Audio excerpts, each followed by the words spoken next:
I wanted to be a ballet dancer and I wanted to be a professional. I actually wanted to be Margot Fonteyn. I'd seen Margot perform. I met Margot after a performance. I was besotted with Margot Fonteyn. My parents were very skeptical about the idea of me being a professional ballerina. They put me into ballet originally because I had flat feet.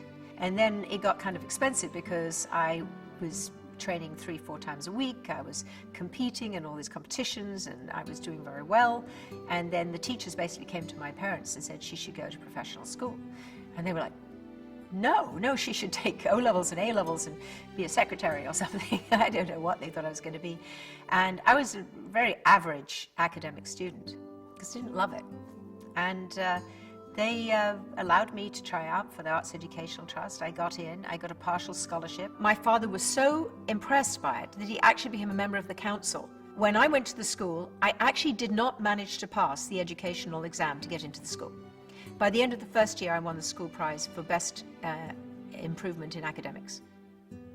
By the time we had O-levels, I passed more O-levels a year ahead of the kids in the high academic school that I'd come from.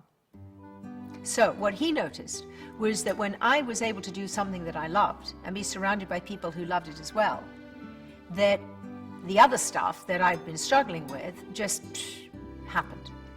And so, I think one of the great things about that school was that because it had such a broad education, it was just fantastic for a person like me. And at the same time, I was, following my dream. I had a vocation. I went in for ballet. And I think the great part about Arts Educational for me was that they made you study everything. So I learned every form of drama, to every kind of dance, to design, to, the history of all of the above, and to choreography. So it was pretty broad, but all I wanted was ballet. That's what I wanted to do. The reason I ended up not doing ballet ultimately is that I got cartilage trouble in both knees. And I went to the doctor and they basically said that at that time the surgery for what I had was not very successful and that I was better off just giving up dancing. And my mother always said to me, this whole idea of kind of opening your heart, which is really my philosophy today, which is that when you have disappointment in your life, which I had huge disappointment when I injured myself and I couldn't dance anymore.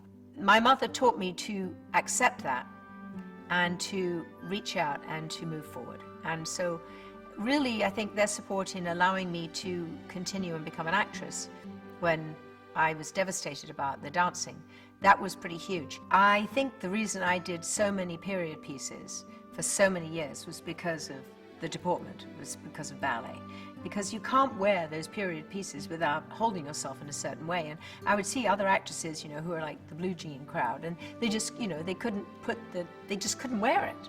I mean, you had to have ballet to be able to do that. Plus, when you played any of those roles, invariably they'd have you do a minuet or a waltz or a gavotte or a polka or something. I mean, there was always dance involved in pretty much every role I ever played. I have several lifelong friends that I've made at Arts Ed. I'm still friends with Sherry Lungi, who of course is a famous actress, Jenny Agutter. I haven't seen her in a while, but when I came to America, I actually lived with her. We were here together.